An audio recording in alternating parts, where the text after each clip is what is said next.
You started to tee him up. Our next guest is known for being one of the biggest and also most controversial comics in the country. Brooklyn's very own Andrew Dice Clay was the first comic to sell out Madison Square Garden twice. Okay. This month he is returning to his stand-up roots and playing a show at the one and only Carnegie Hall. The internationally acclaimed Little Miss Muffet sat on a tuffet. famous face of fame, getting ready to come to Carnegie Hall. I can't even believe all the people I'm running into here. Everybody wants to get to know me now. That's what happens when you become a sensation.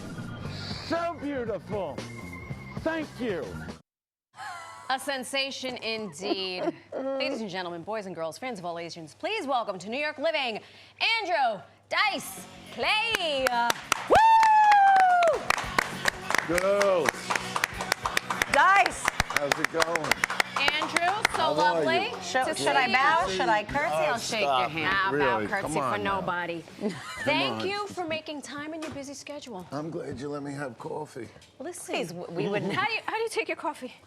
You know what? I like, I shouldn't say sweet and low, but I love it. Hey, listen, You know, you a can say little whatever half you and like. half. You know Yeah. what I mean? Okay, Medium roast. sure. Finely ground. Isn't it amazing with coffee now? You got to know what roast you. Years ago, you just buy a can of Folgers. That was it.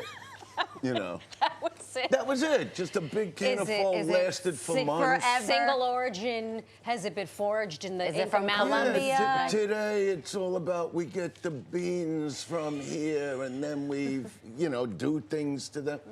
I just want a cup of coffee. It was a simpler time. You know, do you want syrup in it? Do you want Butter. Some people put foam? butter. What is foam about? You know, who needs foam? Just give me my Bustelo and call I'm it not a day. gonna lie to you. I had a coffee with a foam on it over the weekend. I'm I'm telling sorry. you, all the bodegas, they have the best coffee. They The do. little delis.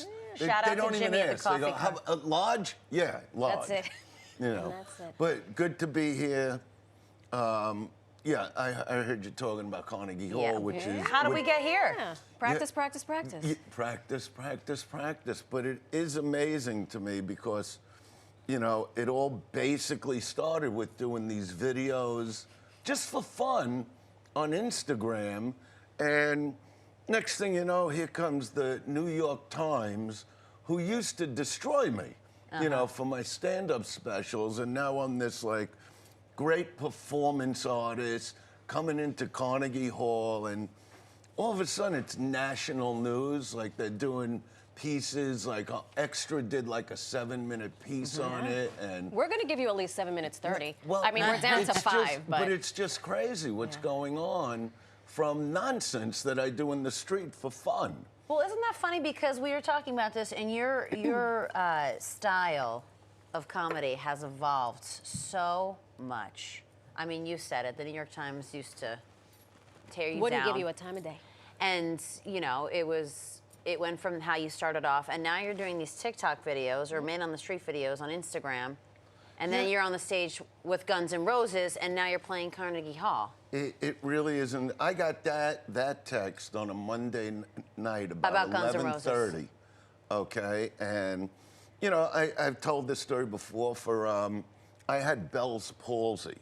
My whole face got distorted, and I didn't stop doing shows. My lip was down to here, my eye was down to my nose. And people thought, what's happening to Well, him? I would make fun of it on the Instagram, and then I'd go on stage, and I would make fun of it on stage, but I wasn't going to stop doing what I do because I got a little deformed out, you know what I mean? And so I'm lucky some people's faces don't go back to normal, so I'm lucky that way, and I am that guy that never quits, that, I've been called the Rocky of comedy, and because I've had an incredible career and wound up finally doing films like, Blue Jasmine and Star is Born with Bradley Please. Cooper and Lady Gaga. I'm working with actresses like Kate Blanchett and Sally Hawkins. I mean, Martin Scorsese. I can't believe the run. And then after A Star is Born, I was like, all right, I just want to take it easy, do the live thing,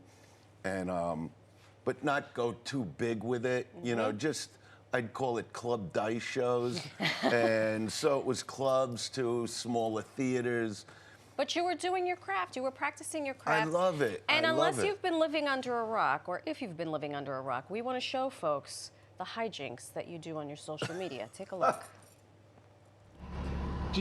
I could see you're a fan. It's okay, and I'm very grateful for Thanksgiving. And maybe you wanted a picture just with me? Oh, no. It's okay. A lot of people get nervous to approach me. You know what I mean? Just because of the movie stardom and everything. And so if you want a picture, I'm good. What? I'm good. It's so great. They can't get away fast enough. You see, the ones that are the real fans, I don't care about that. I get that too, but not like this. This is the funny. It's not even about me, it's the reaction of the people you approach.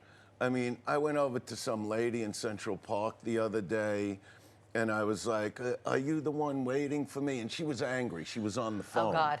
You're the real estate lady, and she's going, and then she goes, no, I don't know you. I don't know you. I don't do real estate. I'm sorry. Real New York in your face. We couldn't get home to watch it quick enough. You know what I mean? How is the reaction that you get now different than the reaction you got in the 80s when you were doing your bits? Well, see, anytime I got interviewed when my career took off, like late 80s, early 90s, I would be very real. I would be like I'm being to you, you know, to any journalist. But when they would do the write-up, it was all about what they saw on stage. And I was like, why would somebody waste their time talking to me for 3 days and not just writing the truth? Because there is a definite difference about a comedic character that I'm playing on stage. And even now when I get on stage, I'm still edgy, but the material has changed. You know, go to Florida. You'll get all the material you need. Oh, my God. Because everything, you know, what do they wear again when you start going, not hearing too good? A hearing aid. Hearing aid. Yeah. So my friend is showing me, he's got the special, the $7,000 they're very extra, expensive. where I didn't even see them at first. And he goes, you don't understand. I could be talking to you and be listening to music in my ear that he's showing me an app on his phone. Oh, God. And he goes, and I could get phone calls and you would never know. So I go, I'm opening with that. Everything in Florida is medical. You know, you call my sister, you know, it's all about, well, I'm having my first cup of black coffee with some kind of MTD oil. You know, it has no sweetener. I'm gonna lose 7 pounds to get into my dress for a bar mitzvah. And I'm going, you have to repeat that. I gotta write that down. So you're getting your material from the world around you. It's a pinochle and canasta and Pinochle. pickleball. Not the and they're breaking their ankles. They haven't lifted a weight in 30 years. They're 85. And just their legs are snapping off their feet. It's like, what are you thinking? Yeah. But you know, you say you're playing a part on the stage, like you have the characters, but I feel like you're also very authentic, which is why you have lasted this long. I mean, I know it's changed and evolved, like we were saying, it's ebbed and flowed, but here you are, you're playing Carnegie Hall. Yeah, and Dice will show up. It won't be the guy in the street.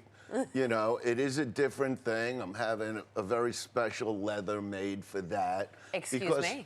I always loved bigger than life performers. I didn't follow comedians really.